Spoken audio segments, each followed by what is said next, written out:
Nous allons donc écouter la parole et l'enseignement. Nous sommes à l'enseignement numéro 23 pour aujourd'hui, concernant le sujet qui parle de celui qui ose dire qu'il est Dieu. Il a remplacé le bouc, le bélier et le taureau, qui étaient destinés pour l'expiation des péchés des enfants d'Israël, selon Lévitique 16. Dans Lévitique 16, nous voyons donc les béliers, les boucs et les taureaux pour l'expiation des péchés des enfants d'Israël, une fois chaque année. Et c'est ce schéma que nous allons vous enseigner en ce moment. En fait, j'ai déjà donné cet enseignement, mais je le rappelle aujourd'hui.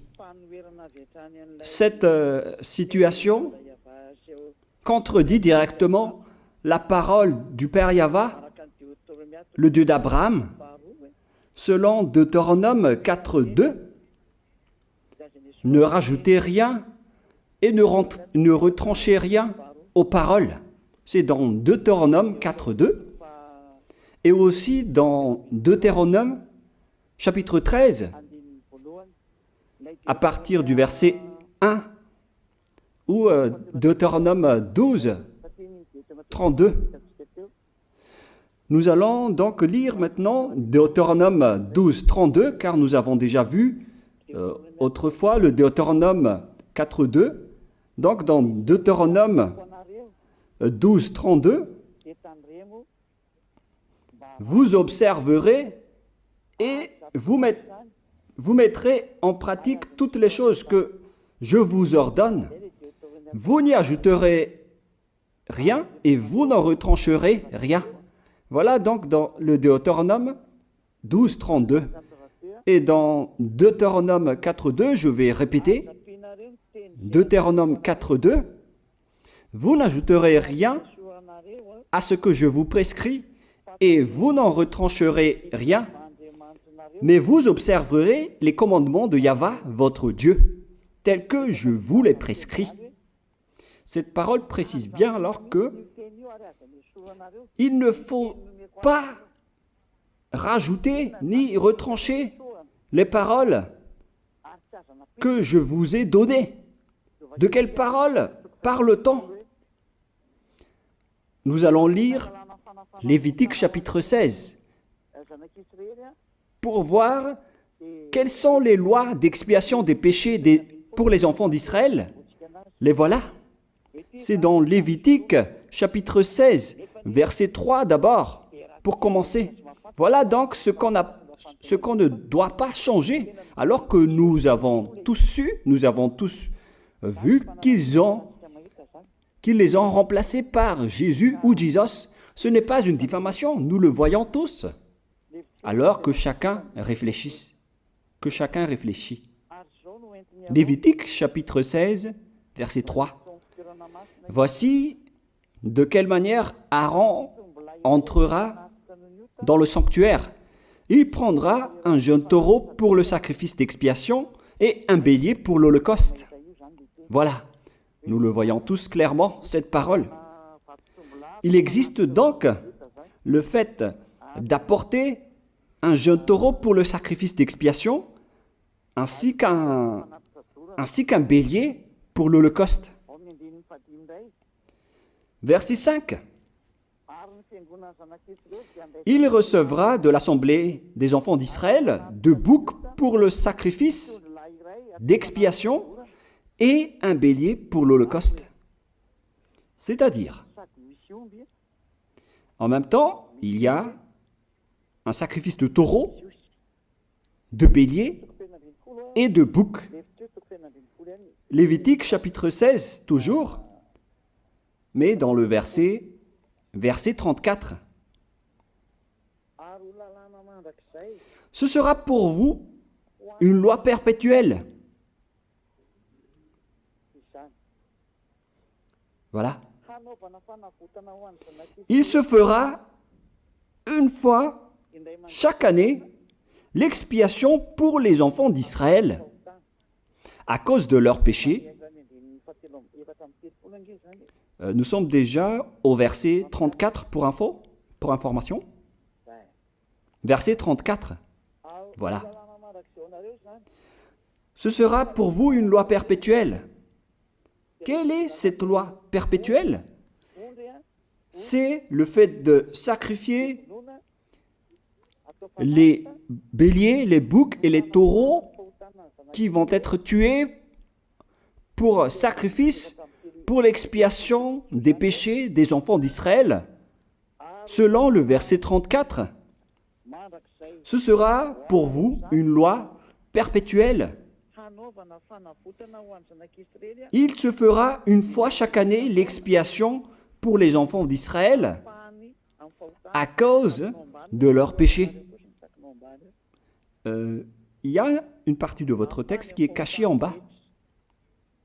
À cause de leurs péchés. Voilà.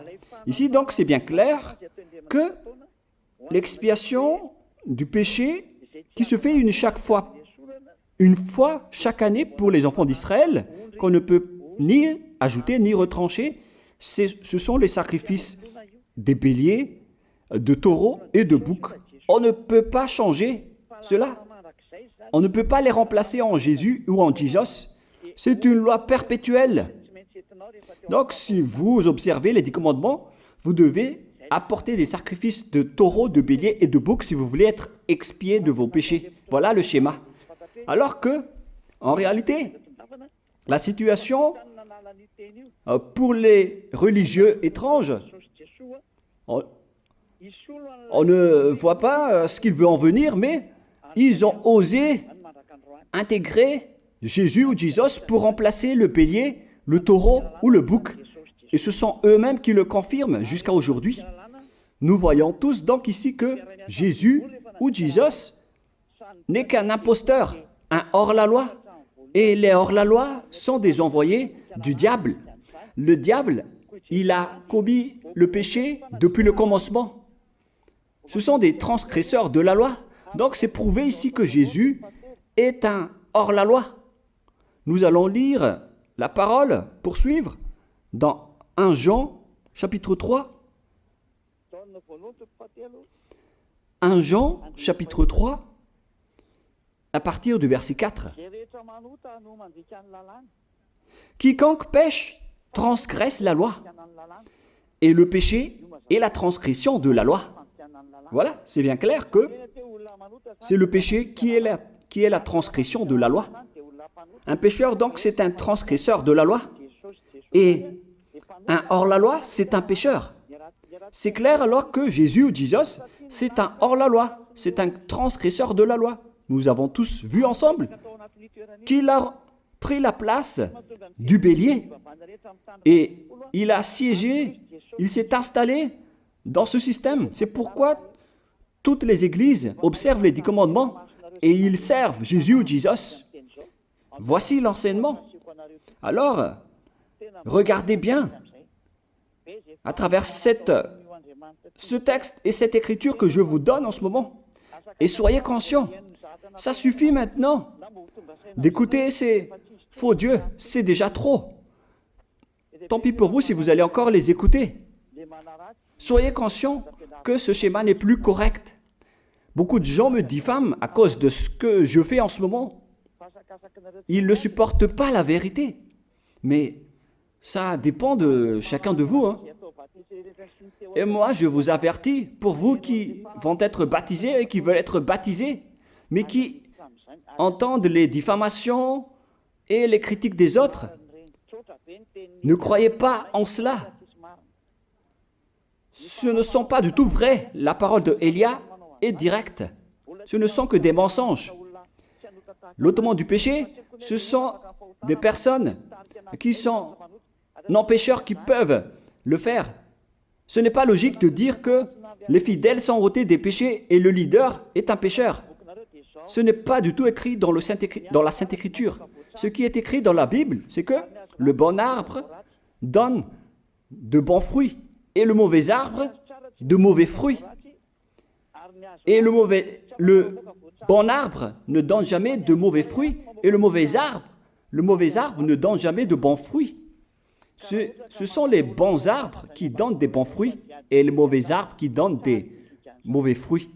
Et donc, si l'ambassadeur de Yahushua, Zedia Elia, a produit des personnes qui ne pêchent plus, alors il est bon, il est une bonne personne.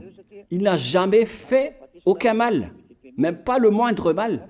Voilà donc la leçon pour vous, car dans le cadre de ce baptême qui va arriver, il y a beaucoup de diffamation et de critiques. Donc je vous conseille de ne pas écouter cela, car ce n'est pas du tout la vérité. Ils font ça juste pour diffamer et blâmer la bonté de Yahushua, alors ne les suivez pas. Donc là, on voit bien que ce n'est pas de la diffamation. Nous avons tous vu ensemble. Je vous ai donné la parole. On a tous écouté et vu ensemble. On a jugé ensemble. Est-ce que ce Jésus ou Jésus a fait la vérité? Est-ce qu'il a dit la vérité ou pas? Si nous avons vu le livre de Moshe, venant du Dieu d'Abraham, qui a dit « Ne rajoutez pas et ne retranchez pas à ma parole ». Nous avons vu alors que ils ont remplacé par ce Jésus ou Jésus les sacrifices d'expiation du péché, en disant après que c'est ce dernier qui ôte les péchés. Ce n'est pas du tout vrai. Celui qui peut ôter les péchés selon les 10 commandements, c'est le bélier, ou bien le taureau, ainsi que le bouc. Ce sont ces bêtes qui peuvent ôter les péchés. Quelle est alors la raison pour laquelle les religieux sont entrés dans ce mauvais schéma? Car c'est vraiment un schéma qui transgresse la loi. Car ils ont contré bêtement le livre du Lévitique chapitre 16. Ils l'ont contré bêtement, directement. Et après, ils ont remplacé par leur faux Dieu. Un faux Dieu car c'est directement un hors-la-loi. Il a contredit le Dieu d'Abraham. Nous voyons la preuve ici qu'il a contredit vraiment le Dieu d'Abraham, qu'on appelle par le nom de Yahava et Yahushua son fils. Car ce Dieu d'Abraham, il a bien dit qu'il ne faut ni ajouter ni retrancher à ses paroles. Il faut les observer car ce sont les commandements de Yahva, ton Dieu. Et ces lois qu'on ne doit pas rajouter ni retrancher veut dire qu'il ne faut pas toucher au Lévitique chapitre 16, car c'est ce livre qui ôte les péchés. Alors que nous voyons tous que personne ne le pratique plus. Si les 10 commandements, si les prêtres et les pasteurs pratiquent bien les 10 commandements, alors ils doivent faire le sacrifice de bélier et de taureau et de bouc pour l'expiation de leurs péchés. Alors que nous voyons tous que personne ne le fait plus. Alors qu'en même temps, ils observent les 10 commandements.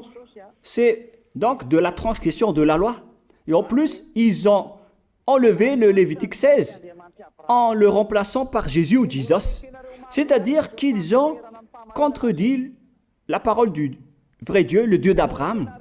Et est-ce que vous allez encore oser contredire cette vérité?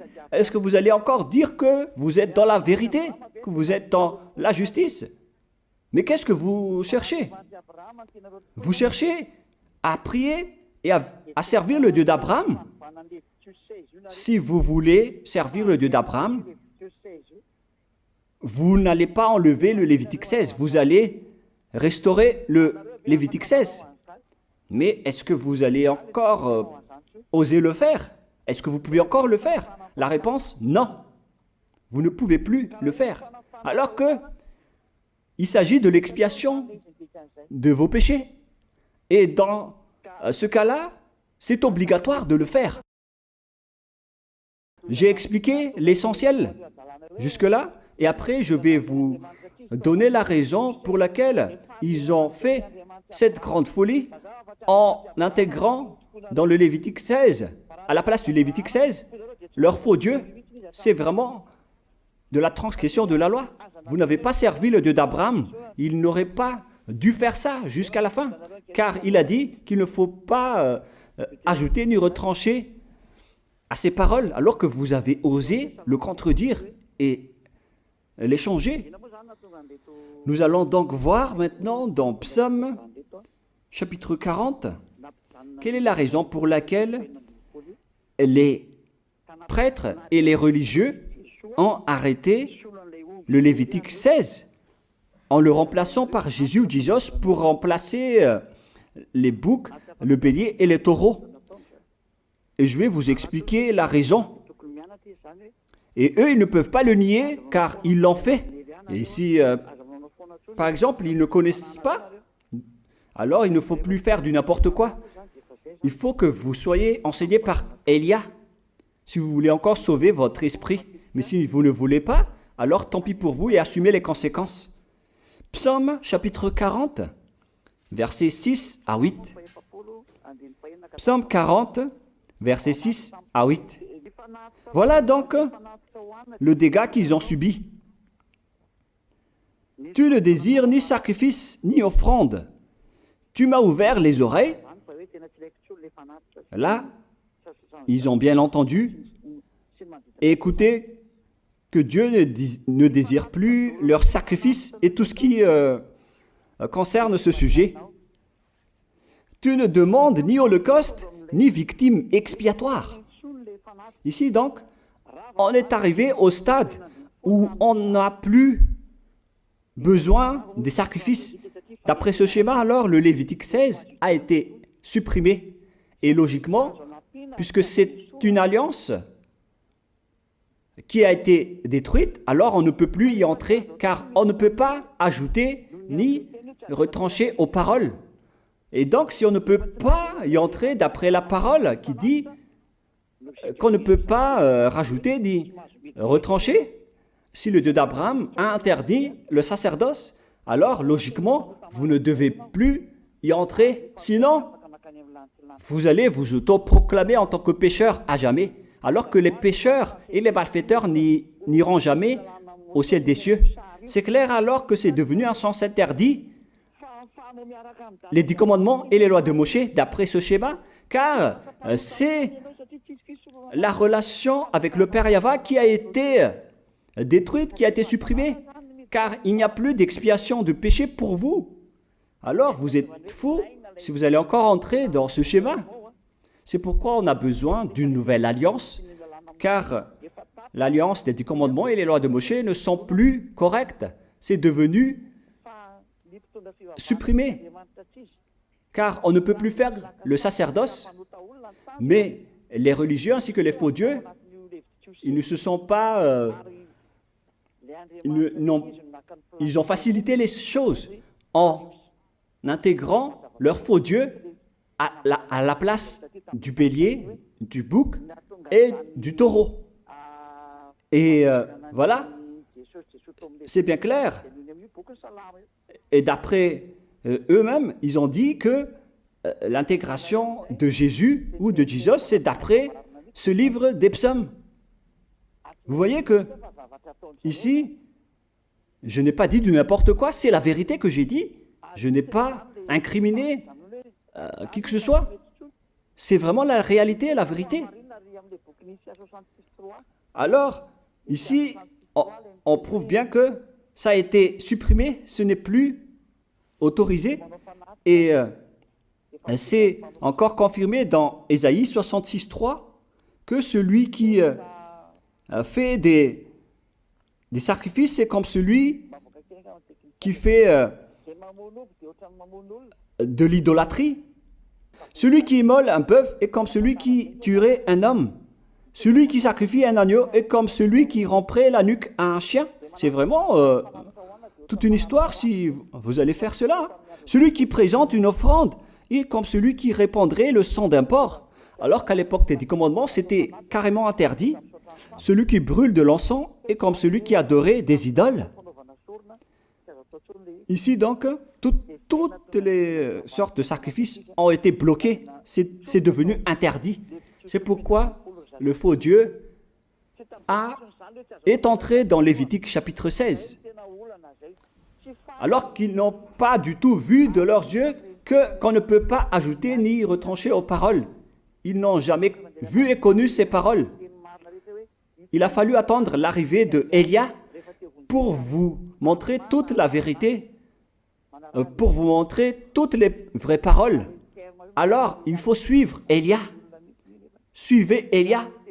Et c'est ce terme qui dit de suivre Élia que les gens ne supportent pas du tout. Mais qu'est-ce que je vais dire d'autre? Je vais vous dire de suivre qui? Alors que vous êtes tous pécheurs.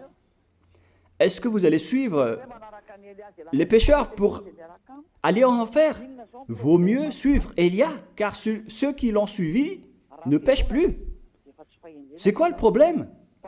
Si c'est de la jalousie, alors vous n'êtes pas du tout sage. Mais si vous êtes sage, vous devrez être content en m'écoutant. Si vous cherchez ce Dieu d'Abraham, vous devez être très content en dansant à la maison en disant « Merci Élia, voilà ce que j'attendais ». Au lieu de dire des colères et de la haine, moi je vous donne de la parole de l'amour pour vous sauver. Alors sachez bien écouter. Et après, ils ont continué dans 40, verset 7 maintenant. Alors je dis, voici je viens avec le rouleau du livre écrit pour moi. Verset 8, je veux faire ta volonté, mon Dieu, et ta loi est au fond de mon cœur. Et eux, ils ont pris cette parole en disant que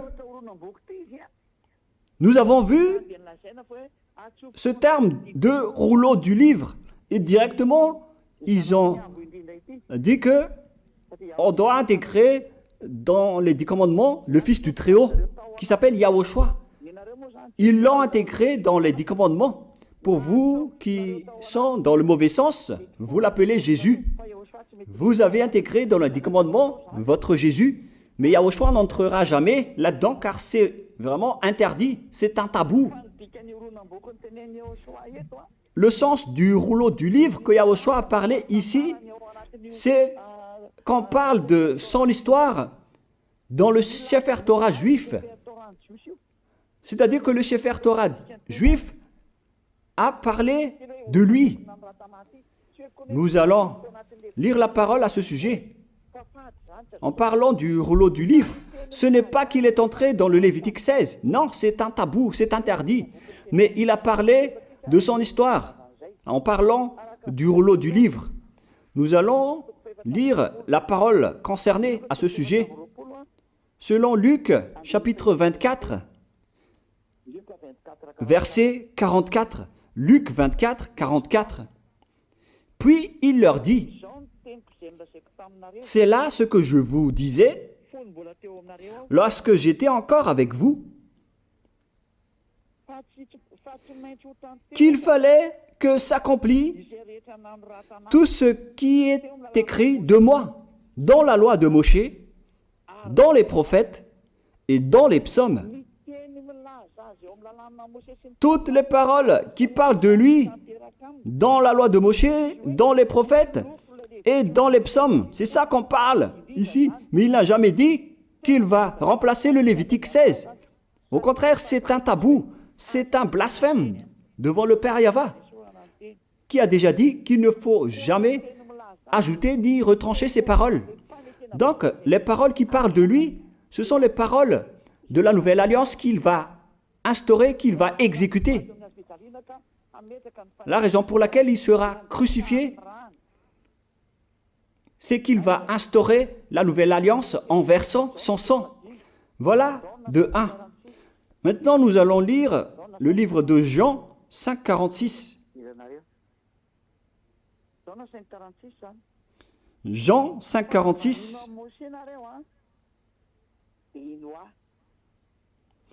Alors, car si vous croyez en Moshe, vous me croiriez aussi, parce qu'il a écrit de moi. Il a écrit à propos de Yahushua.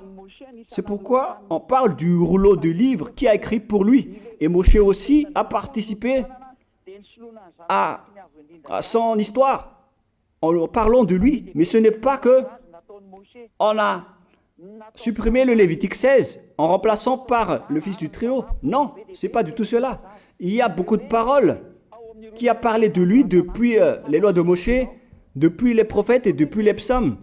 C'est pour ça qu'on parle du rouleau du livre qui a écrit à propos de lui. Mais ce n'est pas que vous allez supprimer le Lévitique 16 en le remplaçant par le Fils du Très-Haut. C'est vraiment une abomination de votre part.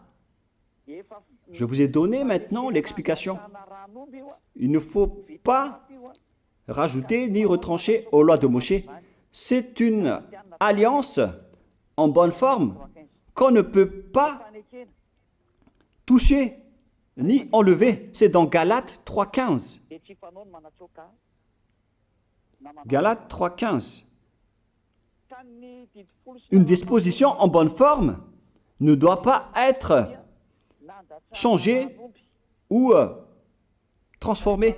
Les lois de Moshe, c'est une alliance en bonne forme qu'on a versé le sang de Zébu en plus. Donc on ne peut ni retrancher ni rajouter. Le pire alors, c'est que vous qui êtes les fidèles de Jésus, vous l'avez intégré dans les lois de Moshe en remplaçant le Lévitique 16. On parle de votre Jésus ou Jesus. Je vous pose la question, est-ce que vous oserez dire que vous n'êtes pas pécheur à ce sujet? Car c'est vraiment de la transgression de la loi de la part de votre faux Dieu. Donc s'il est pécheur, alors logiquement vous êtes aussi pécheur. Et vous-même, vous avez dit que vous êtes pécheur. Voilà ce que vous avez fait. Et vous n'allez jamais être épargné. C'est pourquoi je vous appelle tous maintenant. Soyez baptisés et sauvez votre chemin, c'est-à-dire votre esprit. Sauvez votre esprit car il ira en enfer si vous ne le sauvez pas. Pour vous qui serez baptisés bientôt, l'explication est claire. Alors prenez une décision maintenant. N'écoutez jamais les diffamations qui sont faites par les diables. Ce sont eux qui vous empêchent d'aller vers la vérité. Ne soyez plus des poubelles dans votre conscience. N'acceptez plus cela. Il faut écouter l'envoyé du ciel des cieux, c'est-à-dire moi. Voilà l'explication. Vous avez fait du n'importe quoi avec votre faux Dieu. C'est votre faux Dieu qui a péché au commencement. Et logiquement, donc, vous avez tous aussi transgressé la loi avec lui. Et maintenant, vous êtes tous dans le péché. Et vous vous abritez dans la parole qui dit Dieu n'est pas venu pour appeler les justes, mais les pécheurs, pour se repentir. Le problème, c'est que c'est votre Dieu qui est vraiment un pécheur. Voilà le schéma qui prouve qu'il est pécheur. Donc, je vous souhaite à tous d'être bénis par Yahushua. Prions ensemble. Merci infiniment, Père Yahva, pour cette parole. Une parole qui conscientise les gens pour se retourner vers toi et pour faire rester fermes tous les enfants du Très-Haut, les personnes que tu as déjà choisies, pour qu'ils restent bien fermes dans le service, et pour ceux qui sont encore à l'extérieur, qu'ils courent vers Elia, car Elia et toi, Yahushua, vous êtes uniques. Merci infiniment, Père Yahva. Merci infiniment, Yahushua. Sauve les gens pour qu'ils soient intégrés au ciel des cieux, pour que les gens écoutent la parole, Père Yahva, Yahushua, toutes les paroles que j'ai montrées. Confirme toutes mes paroles, Yahushua et Père Yahva, pour la gloire de vos noms si saints. Merci pour ta bonté et pour ta grâce. Au nom de toi, Yahushua, je fais toutes ces prières. Alléluia, Amen. Donc, je vous souhaite à tous d'être bénis par Yahushua et à demain. Au revoir.